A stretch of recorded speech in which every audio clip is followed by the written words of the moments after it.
Pagpasok pa lang dito, yung mga tea plant na mapupula, kulay pink. Pag namumulaklak siya, matagal mawala yung bulaklak niya pero hindi masyadong maganda yung bulaklak niya, kulay dilaw. Binili ko naman itong 200. Din ito, dati kulay pink ito tapos naging kulay puti.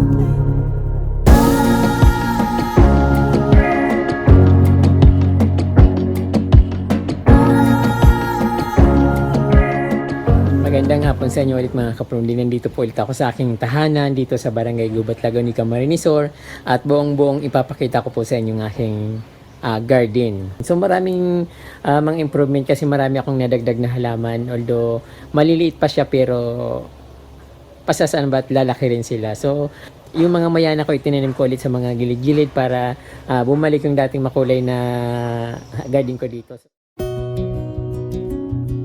At dito pagpasok mo dito makikita yung mga tea plants na makukulay. At syempre bago pumasok mayroon ditong yung igiban ng tubig. So galing ito sa parang pinagawa ng isang NGO na Spanish NGO. Ayan, so dito na ilagay sa aking garden. So actually nakakaharang siya dyan. Hindi ko masyadong mapaganda yung garden ko dahil dito. Pero advantage sa mga kaprumdi kasi mayroon siyang tubig. So nakakakuha kami ng libre. Up to sawa. Then ayun kaprumdi yung ko dito. Pagpasok pa lang dito, yung mga tea plant na mapupula, kulay pink. Marami akong itinanim sa ilalim ng na yung kaprumdi, mga tea plant.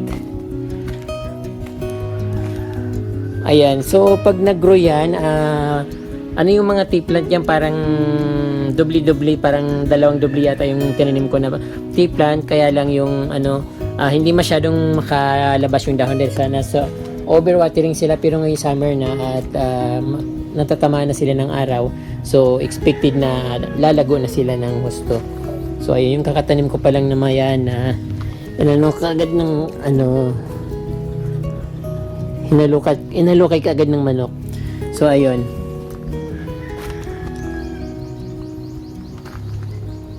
Siyempre yung mga mayana ko, ayun, nagtanim ulit ako ng mayana dito. Ay, ano ba yan? Bakit bunot-bunot ka agad dito? Kakatanim ko lang nito, binunot ka agad.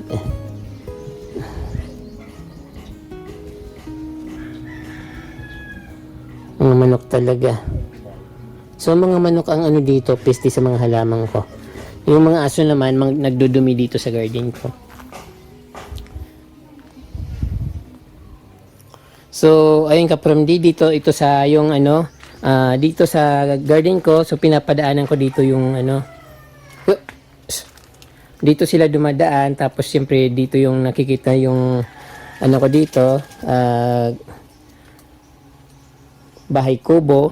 So almost lang yung pintuan ko dito, naka isang dipa lang yung pintuan ko, kaya pag maraming dumadaan, rinig na rinig ko.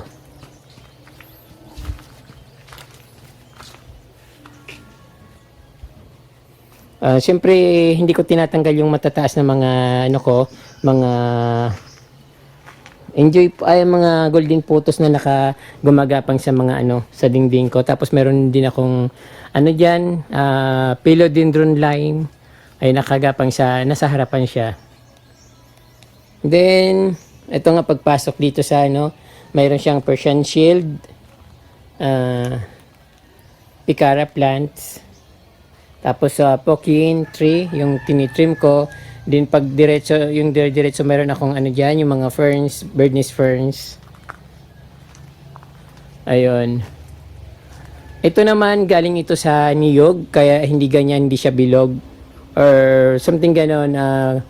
Lumaki na lang siya, parang maliit lang siya yung nilagay ko diyan, tapos lumaki siya ng ganyan. Ang haba nga ng mga dahon niya. Tapos yung bird nest, yung mayroon ako ditong orchids na tiger orchids. Pag namumulaklak siya, matagal mawala yung bulaklak niya, pero hindi masyadong maganda yung bulaklak niya, kulay dilaw. Ayan. Tapos meron din mga may mga iba't ibang orchids na nakapaligid diyan, nakatanim din sa sa taas. At meron din pinaghiwa-hiwalay ko yung tiger orchids na binigay sa akin nung nanay nung bayaw ko. Ayun, mga philodendron sa puno. Caladium na puti. Din dito naman sa tabi meron akong dito. Calathea Rose Duty. So ito yung Calathea Rose Duty na ito ay binigay sa akin ni Tacordas Garden. So hello Tacordas Garden, thank you very much sa binigay mo sa akin ng Calathea. Ayan, meron din naman ako dati niyan, ito pa dati yung galing sa Manila din ito yung binigay sa akin ni Tacordas Garden. Then ayan, mga may philodendron ako. Mga philodendron, Calathea. Siyempre, ayun mga koleksyon ko ng Calathea, saka begonia. Hindi ko alam kung anong klaseng begonia ito. Last na siya dati, kaya lang pinagpuputol-putol ko kasi masyado siyang mataas. Parang natutumba siya. Then yung aking Prince of Orange na philodendron, wala siyang talbos, kaya medyo orange pa rin naman yung talbos niya. Aglonema, ayan mga Calathea, saka lemon lime na philodendron, spider plants, saka tea plant. Ayun, meron din akong ephesia dito. Then camouflage na camouflage na aglonema, bagong talbos lang ito. Binili ko naman itong 200. Din ito, dati kulay pink ito, tapos naging kulay puti. Binigay ito sa akin ng friend ko sa Manila.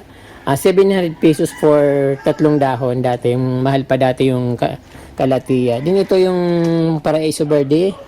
Binili ko ito ng 120 yata. Parang 120 kay Luna Tralala. Ayan. Syngonium na pink. Ayan, mga halaman ko dito. Kasi ito yung sabi nila mahirap daw itong buhayin. Parang hindi naman siya mahirap buhayin kasi pinutol ko yung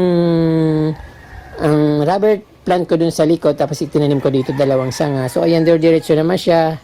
Hindi nga siya natuyo. Tuloy-tuloy yung niya. Pero dapat siguro dito medyo nainitan kasi hindi masyadong maganda yung niya, kulay niya. Mas maganda yung may araw. Then begonia sa ibaba. Ayan. Flowering siya. Then ito, galing ito sa friend ko sa Manila.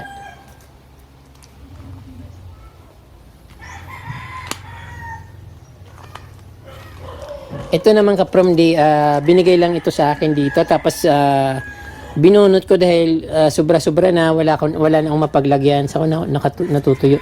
Wala na akong mapaglagyan, tapos tinapon ko dun sa damuhan. Nakita ko gumanda, tapos ayan, kinuha ko ulit at isininim ko ulit dito kasi gumanda siya mas wala siyang dahon, ay wala siyang soil na nadapuan doon. Mga lang, mga tuyong dahon yung na niya na tapunan ko, pero gumanda siya. So ibig sabihin hindi niya kailangan ng soil. Gusto niya sa may mga dahon na natutuyo or mga nabubulok na dahon, so nag-uugat siya doon. Ayun, begonia, oxalis or shamrock. Ito naman bigay ito ni Melody's Mini Garden. Napakatagal na nila ito, siguro mga mahigit magto 2 years na yata ito sa akin, pero yan pala hindi siya lumalaki. Hello, shout out kay Melody's Mini Garden. Ito na yung binigay mo sa akin. Ayun. Mga ephesia ko dito, ayan, natutuyo na. Dati naman ang ganda nito, super. Hindi talaga hindi masyadong magandang alagaan yung ephesia. Sa totoo lang kapromdi. Kasi yung niya, yung ganda niya, panandalian lang. As bigla siyang matutuyo mga dahon niya. Tapos ayun, magiging ganyan. Pero pag nasa siya, nakagapang sa lupa, maganda siya tuloy-tuloy, pero pag yung ihang mo, katulad niyan, nasisira din siya. Unlike na ano siya sa lupa, kasi yung mga dulo niya tuloy-tuloy yung pagyabong, namamatay yung matatandang dahon, pero tuloy-tuloy pa rin naman yung pagdami niya. So ayun, yan ang ephesia. Yan ay yung mga ano ko dito, tea plant galing Manila. Ayan, anthurium, ayan,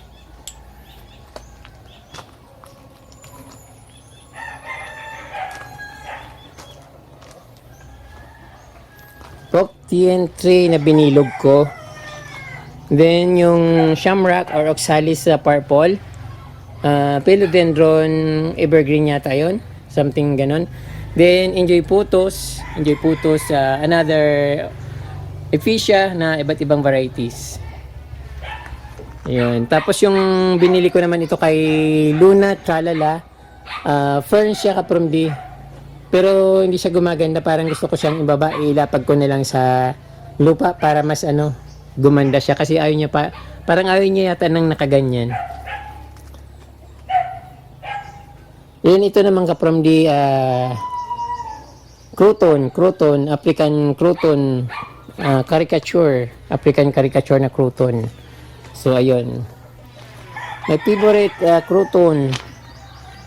Tapos yung Philippine orchids, hindi orchids na kapunding pero kasi Philippine orchids din naman tawag yan. May mga ako dito, kamya na halaman, pero hindi siya namumulaklak, parang naging iba, parang nagmukha na siyang kalatiya. And then ayan, gilid, mayroon ako dito mga kalatiya, ano pa doon, crouton, picara, tapos ginger snap, parang ginger. Then ito, kalatiya mocha, tapos siyempre may saging. Dati na itong saging nito, pero hindi naman siya tataba ng gusto, parang decorate ko na lang siya dyan kasi maliit lang naman siya. Alam ko hindi siya lalakinan talaga kasi parang hindi na siya nakaano sa lupa. Then Persian shield, mga caladium na Ridge Plus caladium.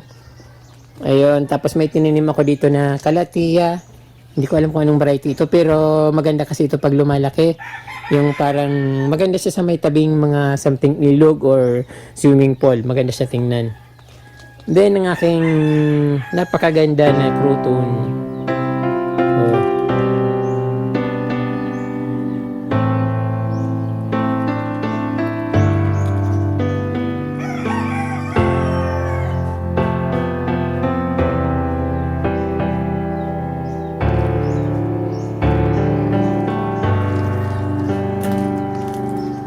Ang kulay ng aking garden dito,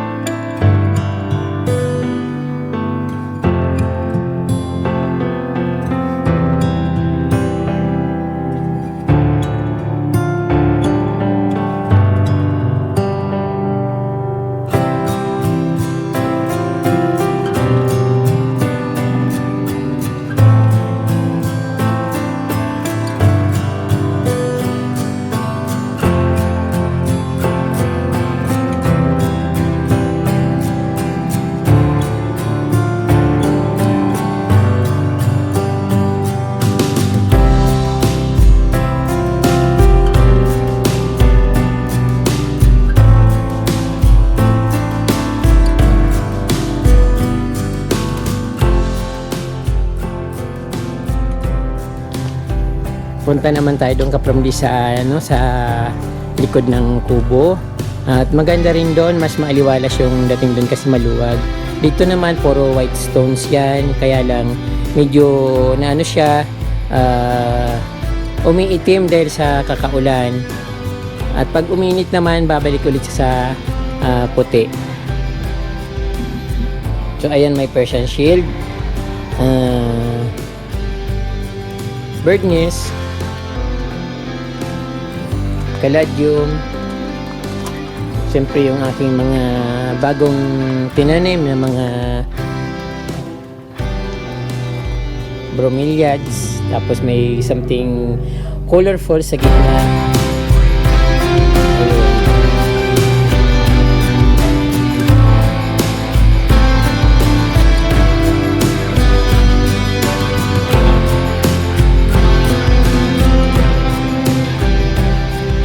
Dito ulit tayo sa right side ng aking kubo.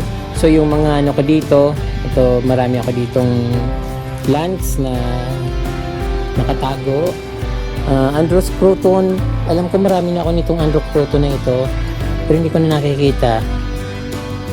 Then taliunod, mga aglonema, ayun, kinakain yata siya ng uod. Kasi nauuso yung butterfly ngayon dahil tag-init na, saka malakas yung hangin. Taliunod, money plant, at ayun, variegated na tea plant. Meron din ako ditong kalatia. Ayun na, kakaano ko lang ng mga halaman ko dito. Ayan, tinumba na naman ng mga manok. Wala talagang pag-asa dito. Kalaban dito, manok sa kaaso. Sometimes pumapasok pa yung mga kalabaw.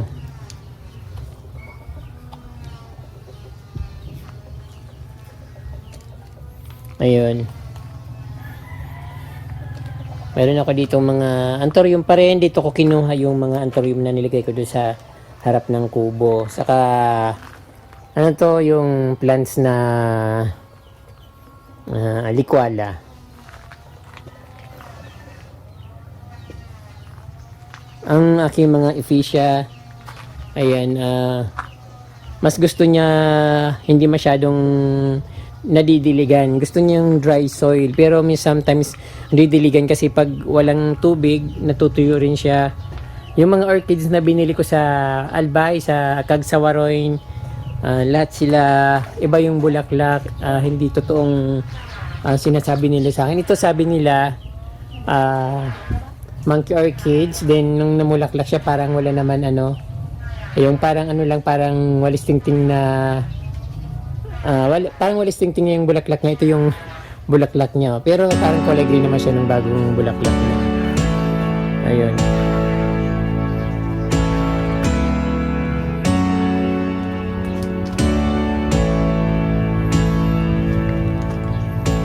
So, ayun, kapag tingnan mo dito, nakakasilaw kasi puting-puti yung mga white stone, tapos kumikintab din siya.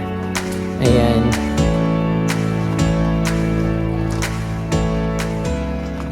Punta tayo dun sa bandang dulo kasi pa rin, madilim.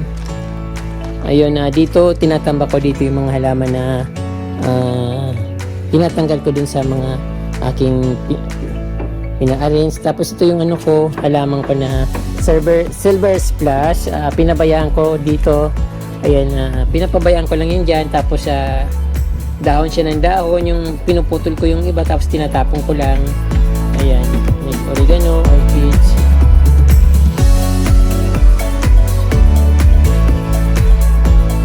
Wala na yung mabulaklak na halaman dito, so ito sana yun.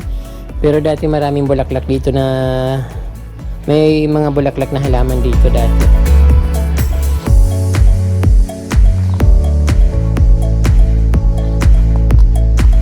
Then dito nagtanim ulit ako ng mga mayana dito sa sa gilid para maging makulay ulit yung garden ko pagdating ng tag-init. And sana mabuhay at hindi kayasin ng manok or hindi kahigi ng manok. Medyo magulo yung mga halaman dito. Hindi ko kasi maayos. Busy kasi masyado. Ayun.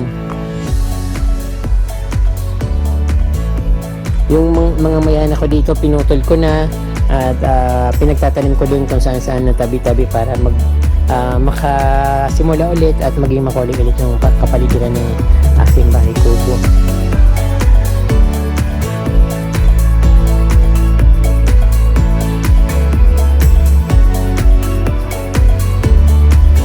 So ayan, sari-saring halaman naman yung nandyan, but ang gusto ko sana maglagay ako ng isang plants dyan na parang magpo-form na parang Christmas tree para lagyan ko ng lights, tapos papaligiran ko ng mga ganyang halaman like kutsarita, tapos yung mayroon akong variegated na pandakaki, may kroto na rin akong tinanim dyan, tapos mayroon Persian shield, kakaputol ko lang yan, kaya ganyan yung mga kulay nila.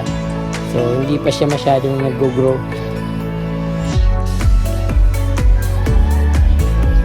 Ayun yung halaman ko dito sa likod. Meron akong mini ground na may variegated na grass.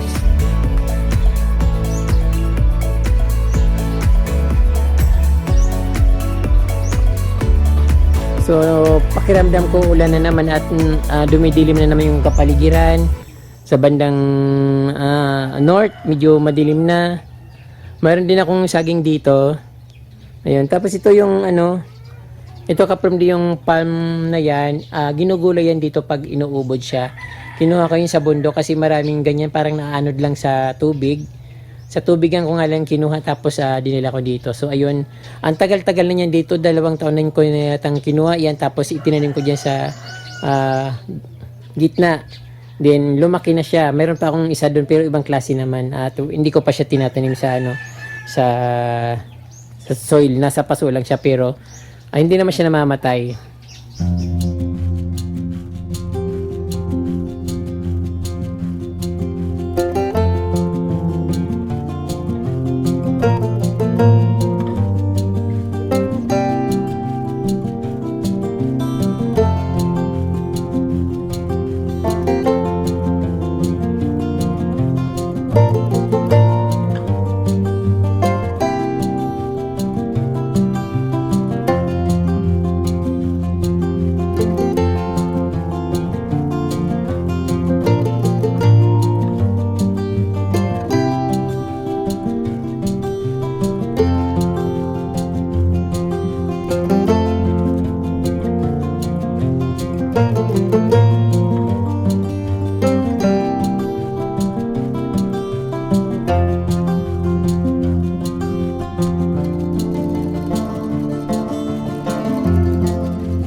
So, ayan po mga kapromdi, nakita nyo po yung kabuuan ng aking garden. Medyo mahirap makirecover pero maganda na naman siya. At siyempre konting ayos lang naman, ipag-ano ko lang yung mga halaman, pinagmi-mix ko lang kung ano yung malago. Tatarbihan ko ng medyo payat na halaman para hindi malata. So, ganun yung ginagawa ko. Siyempre yung walang kulay, nilalagyan ko ng medyo may kulay para maging makulay. So, ganun yung style ko sa gardening. So, kung bago lang po kayo sa aking YouTube channel, huwag niyo pong kalimutan mag-subscribe at pindutin po yung notification bell para updated po kayo sa aking mga bagong post na videos. So, ayan po mga kapromdi, maraming pong salamat sa inyong lahat. Diyos mabalos po.